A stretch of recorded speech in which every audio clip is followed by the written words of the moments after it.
Bien, buenos días hermanos y hermanas, espero que hayan podido descansar y tengan la energía y la mejor disposición para meditar en la palabra del Señor en los próximos minutos. El tema que se me ha asignado esta mañana es el llamado de Dios a dar buen testimonio. Vamos a abrir nuestras Biblias en el Evangelio de Mateo, específicamente vamos a ir al capítulo 7, creo que aquí los ponen los versículos. Vamos a leer en la Nueva Traducción Viviente, Mateo capítulo 7, y vamos a leer la parte final del Sermón del Monte. Jesús ha dado muchas enseñanzas, ha dado varias lecciones, y al final el texto nos dice lo siguiente, versículo 28 y versículo 29.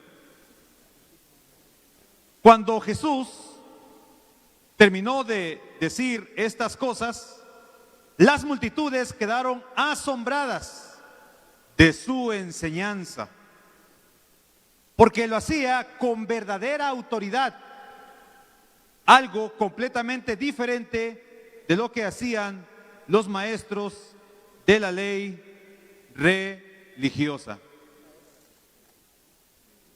Jesús acaba de enseñar en su discurso varias lecciones y el texto nos dice que la gente, la audiencia que lo escuchaba, quedó impactada con lo que él decía. Y quedó impactada porque Jesús en su enseñanza tenía algo diferente al resto de los líderes religiosos de aquella época. Jesús en su mensaje era totalmente congruente. Sus palabras eran congruentes con sus acciones. Muy diferente a los líderes de aquella época, que decían una cosa y hacían otra. De hecho, Jesús más adelante le va a dedicar una sección a estos líderes religiosos, donde ellos ponen cargas demasiado pesadas en otros que ellos no están dispuestos a llevarlas. Y Jesús dice, hagan lo que ellos dicen, pero no hagan lo que ellos hacen. Y tristemente encontramos líderes religiosos también así hoy en día, que debemos hacer lo que ellos dicen, porque lo que dicen es bueno, pero no debemos hacer lo que ellos hacen, porque lo que hacen es malo. Pero Jesús, su mensaje es congruente con sus acciones. Jesús decía lo que él hacía, o dicho de otra manera, Jesús hacía lo que decía. Jesús tenía credibilidad, y es lo que se espera hoy en día en un ministro religioso y también en un creyente. Cuando alguien pierde la credibilidad, es muy difícil que todo lo que diga, aunque sea bueno, aquellos que conocen a estas personas dudarán siempre del mensaje que está dando el mensajero. A veces el mensaje es bueno, pero el mensajero no es coherente con lo que está diciendo. Y es que usted y yo, de alguna manera, a veces decimos una cosa y hacemos otra. Y la gente muy difícilmente nos va a creer por esa incongruencia, porque estamos haciendo una cosa y diciendo otra. En Honduras, donde yo vengo, fue famoso un caso de un defensor de derechos humanos que fue acusado por su esposa que ella era maltratada. Y entonces ese hombre perdió toda credibilidad, porque lo que él decía en los medios de comunicación era muy diferente a lo que él hacía. Y los líderes religiosos de aquella época de alguna manera hacían algo similar. Y cuando uno hace eso es muy difícil que la gente nos crea. Tal vez nos va a creer aquel que no nos conoce, pero aquel que nos conoce dudará de lo que estamos diciendo. Hermano, hermana, sus vecinos lo ven salir con su Biblia, la ven salir con su Biblia domingo tras domingo, miércoles tras miércoles, a diferentes reuniones de la iglesia. Ellos esperan que haya cierta congruencia entre lo que usted dice y lo que usted hace. Sus compañeros de trabajo también saben que usted es cristiano, saben que usted es cristiana, También esperan que haya cierta congruencia en lo que usted dice y lo que usted hace. Sus compañeros de estudio en la universidad saben que usted es cristiano o cristiana y esperan entonces actitudes diferentes en usted. Sus familiares saben que usted dice llamarse cristiano o cristiana y esperan cierta congruencia en las cosas que decimos, en las cosas que nosotros hacemos. Y Jesús, eso es lo que nos enseña por medio de su vida. El apóstol Pablo dice que al fin y al cabo somos cartas leídas, somos cartas de recomendación de Cristo. Si hay algo bueno en el reino, usted y yo lo debemos de representar. Porque la gente, hermano, la gente está observando. Aunque no nos demos cuenta, la gente nos está observando. Yo era un adolescente, recién me había bautizado y recuerdo una vez haber entrado a un restaurante de comida rápida. Llegué, pedí mis alimentos, hice una breve oración por la comida, salí, me subí al carro y me acordé que había olvidado algo, regresé y estaba una anciana dándome el objeto que yo había olvidado y me dijo: gracias, joven. Y yo le dije: pero gracias, ¿por qué, señora? Gracias por recordarme que todavía, me dijo ella, hay jóvenes que dan gracias a Dios por lo que tienen. Y bueno, yo aprendí en esa lección muy joven que aunque no nos demos cuenta, la gente siempre nos está observando. Y nos observan a hacer lo bueno, así también nos observan a hacer lo malo. Y una de las mejores maneras como la iglesia puede dar testimonio es vivir en sintonía con los primeros discípulos que se levantaron en Jerusalén. Miren, la iglesia de Cristo ha levantado el estandarte de la restauración. Y nosotros en las diferentes comunidades de fe, en las diferentes congregaciones, decimos que somos la iglesia que aparece en el Nuevo Testamento. Y si somos la iglesia que aparece en el Nuevo Testamento, entonces deberíamos de vivir como ellos vivían. La iglesia del Nuevo Testamento era una iglesia que evangelizaba constantemente. Si somos como ellos, deberíamos de replicar eso en nuestras comunidades. La iglesia del Nuevo Testamento era una iglesia que oraba fervientemente. Si somos como ellos, deberíamos de replicar también eso en nuestras congregaciones. La iglesia del Nuevo Testamento era una iglesia llena de benevolencia. Si decimos que somos como ellos, debemos de vivir como ellos. Y algo que ellos hacían, que era de poderoso testimonio para los incrédulos, era la comunión con la que gozaban cada uno de ellos. Usted conoce varios pasajes de la Escritura. Voy a leer solamente uno, con el cual ya está usted muy familiarizado, pero la Escritura nos dice que los primeros cristianos adoraban juntos en el templo cada día, se reunían en casas para la cena del Señor y compartían sus comidas con gran gozo y generosidad. Y eso hacía eco en la comunidad. La gente veía cómo estos hermanos se amaban, cómo estos hermanos se acompañaban, cómo esos hermanos vivían en comunión. Tristemente, en nuestras congregaciones hoy en día, a veces está ausente todo esto que vivían y experimentaban los primeros cristianos, los primeros discípulos. Tristemente, a veces en nuestras congregaciones, en lugar de tener eso, tenemos pleitos. Tristemente, en nuestras congregaciones tenemos diferentes contiendas y nos es muy difícil a veces practicar lo que dice el Salmo: mirad cuán bueno y delicioso es habitar los hermanos juntos en armonía. Sí, a veces habitamos juntos, pero no estamos en armonía. Habitamos juntos en nuestras iglesias, en medio de pleitos, en medio de contiendas, en medio de ataques.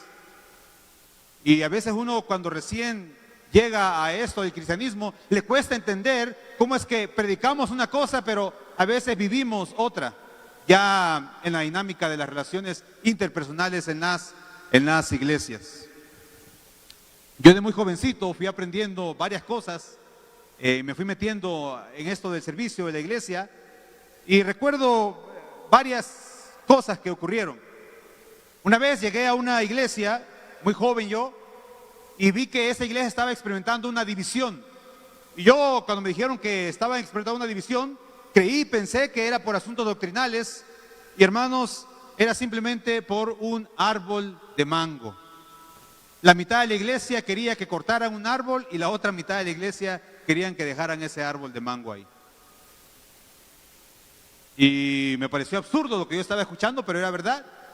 Los que defendían el árbol decían que en ese árbol, bajo la sombra de ese árbol, ahí había iniciado la iglesia. Ahí empezaron los primeros estudios y para ellos ese árbol era muy importante. Pero los que estaban a favor de cortar el árbol decían que no podían extender más el edificio porque estaba ese árbol y las raíces del árbol estaban dañando el piso del edificio. Y parece absurdo, ¿no? Que hermanos entren en discordia por un simple árbol. En otra ocasión fui a unas montañas, una zona muy rural, y había una pequeña iglesia que también estaba experimentando una división. ¿Sabe qué tan pequeña era esa iglesia? Era una iglesia de 8, 9 miembros. Y también estaban en pleitos, en contiendas. Una vez, en Estados Unidos, fui a una congregación, me invitaron a predicar y con el GPS puse la dirección, llegué a la iglesia, me bajé y dije yo soy fulano de tal, y los hermanos me dijeron no, no es aquí, es en la que está allá, y del edificio se veía el otro edificio. Y así que me subí al carro y caminé, fui allá, ¿verdad? Y efectivamente eran dos congregaciones que de un edificio se miraba el otro, pero eran congregaciones enemistadas, aunque ambas decían, aquí se reúne la iglesia de Cristo.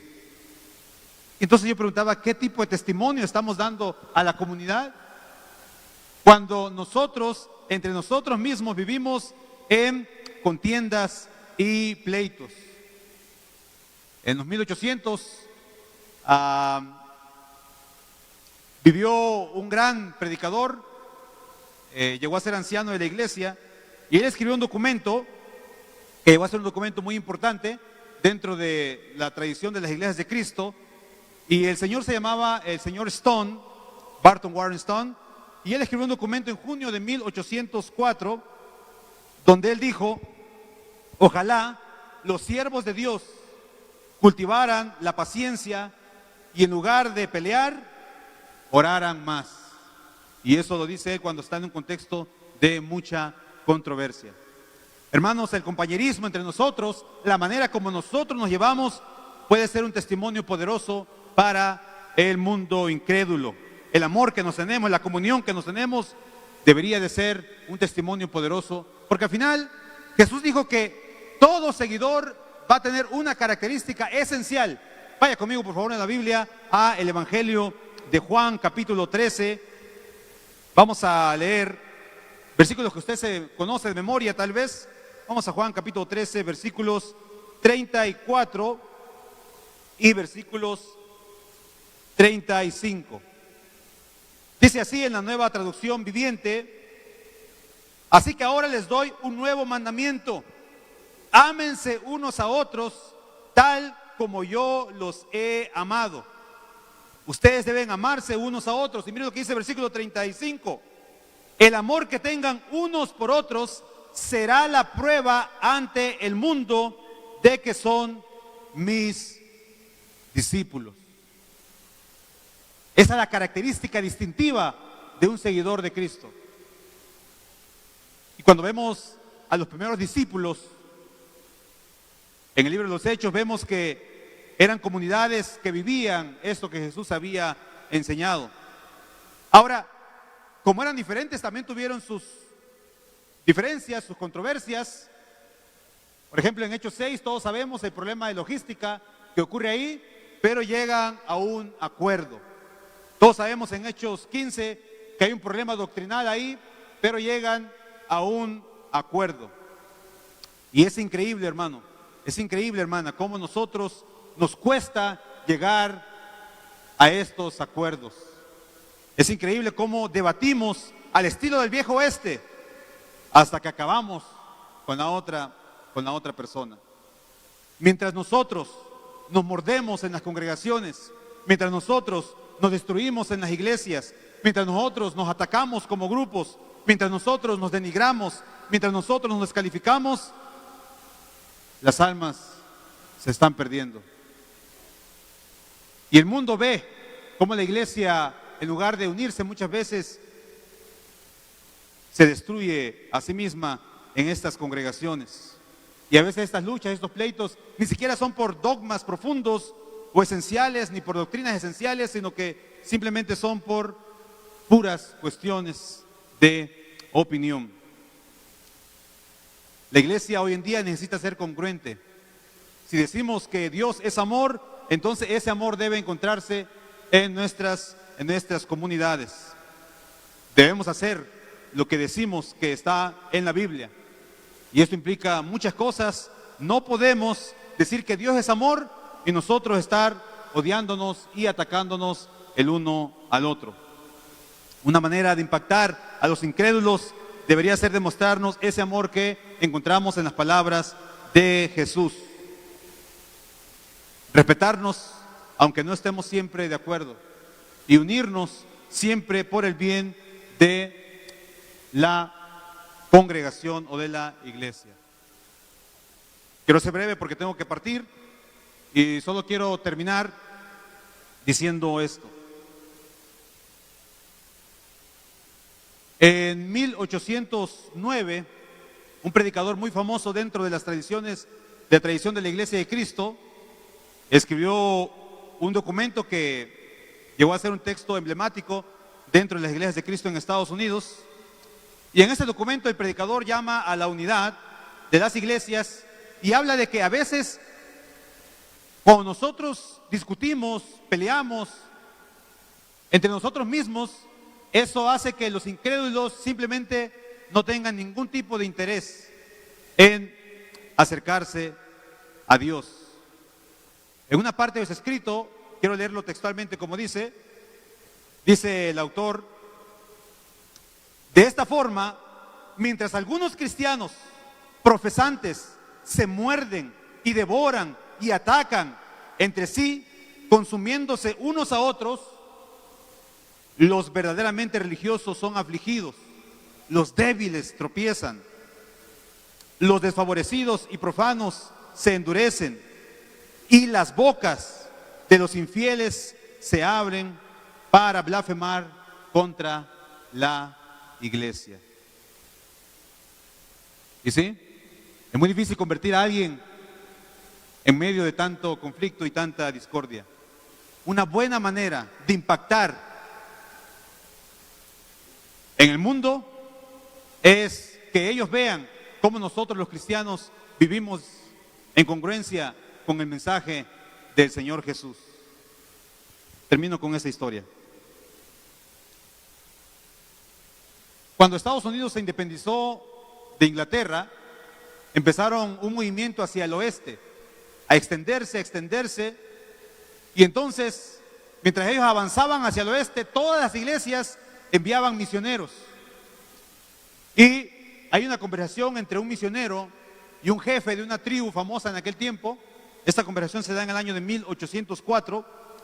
Y entonces, mientras los misioneros intentan predicarle a los indios, a los nativos americanos, para convertirlos al cristianismo, un jefe de esta tribu, un indígena, viene y habla con uno de los misioneros blancos y les dice: hemos visto que han llegado con un libro. Nos han dicho que en ese libro se encuentra toda la verdad. Y también nos han dicho que en ese libro se halla y se descubre el amor. Porque dicen que el Dios de ese libro es amor. Así dijo el jefe de la tribu. Hemos visto también que se reúnen alrededor de ese libro, diciéndole estas palabras al misionero. Pero dice el jefe de la tribu: pero todavía no entiendo por qué se matan entre ustedes mismos los blancos. Todavía no entiendo por qué vienen y nos matan a nosotros. Todavía no entiendo por qué, si siguen lo que dice ese libro, vienen y queman y destruyen nuestras casas. Y no entiendo por qué, si todos siguen lo que dice ese libro, por qué vienen y violan a nuestras mujeres y violan a nuestras hijas. Tal vez le dijo el jefe de la tribu, cuando ese libro logre cambiarlos a ustedes, tal vez estaremos listos para ver qué dice ese libro. Que el Señor les bendiga.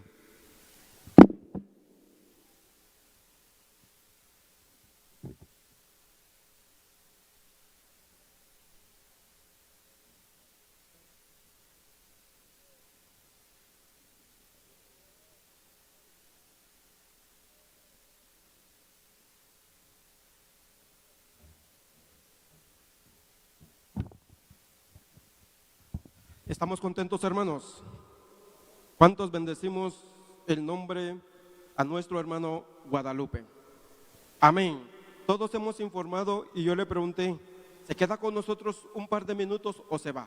La respuesta es, me voy. Acompáñame y vamos a hacer una oración por nuestro hermano y luego quisiéramos llamar a este lugar a nuestros hermanos integrantes del coro Emmanuel. Así que oremos, hermanos. Dios y Padre que estás en los cielos, bendito y alabado eres, Padre celestial. Para nosotros, Padre eterno, es un privilegio grande y maravilloso acercarnos a platicar, a dialogar contigo, hasta allá, Padre eterno, hasta el trono glorioso, Padre eterno, por medio de tu Hijo amado Jesucristo. Te agradecemos, Padre eterno, por la exposición de nuestro hermano Guadalupe Mayo, Padre celestial. Tú conoces, Padre eterno, los quehaceres, los compromisos que él tiene, que tiene que partir en este momento. Pedimos antes de partir para que tú lo lleves, Padre eterno, con tu paz y bendición. Bendice el medio por el cual él viaja, que todo pueda estar en perfecto estado. Así que te agradecemos por todo, en el nombre poderoso de Jesús. Amén. Adelante, hermano.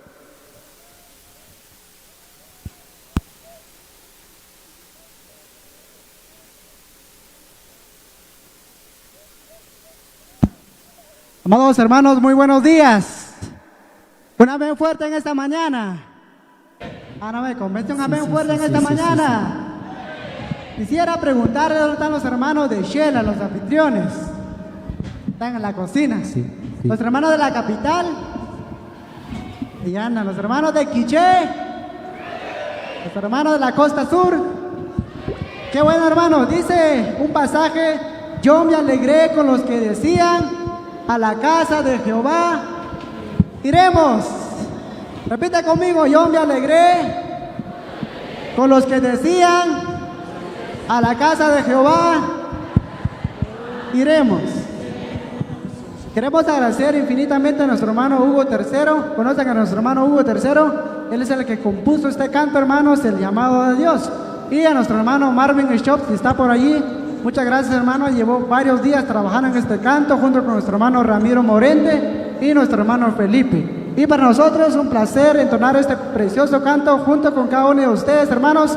Ojalá que ya lo hayamos aprendido. Así que vamos a entonar este precioso canto.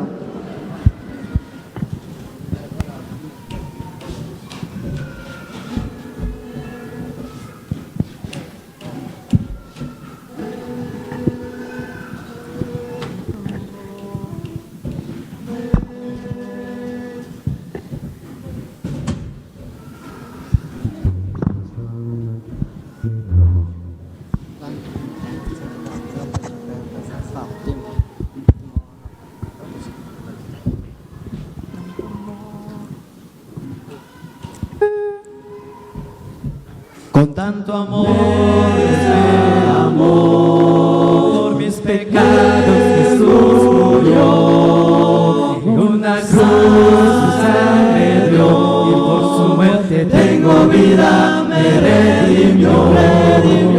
Quien debe ir predicar esta verdad que puede salvar, si nadie va o oirá. Tú me has llamado a mí, yo voy a ir. Dame un corazón que pueda ir a hablar a otros de tu amor. Sí, Señor, que solo en ti hay vida y salvación. Te serviré, Señor. Sí, Señor, tú me has llamado. Me has llamado a mí, tú me has llamado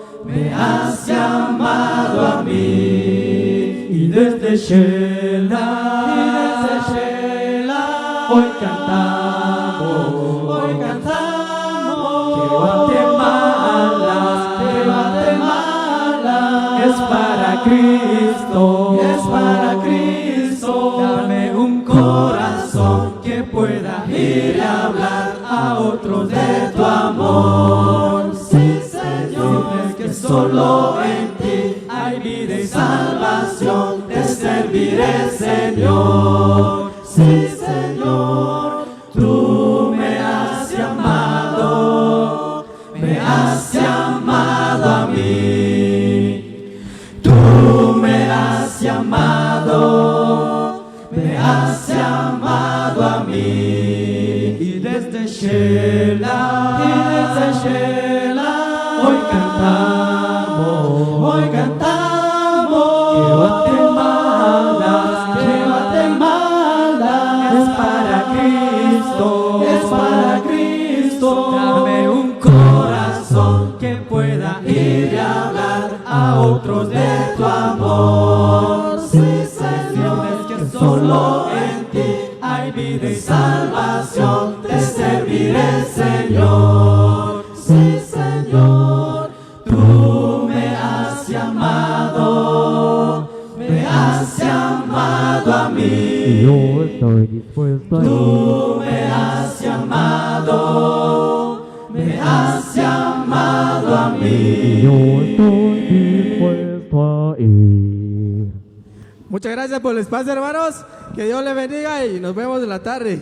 Vamos a estar aquí todavía. Dejamos el espacio a nuestro hermano coordinador. Bendiciones.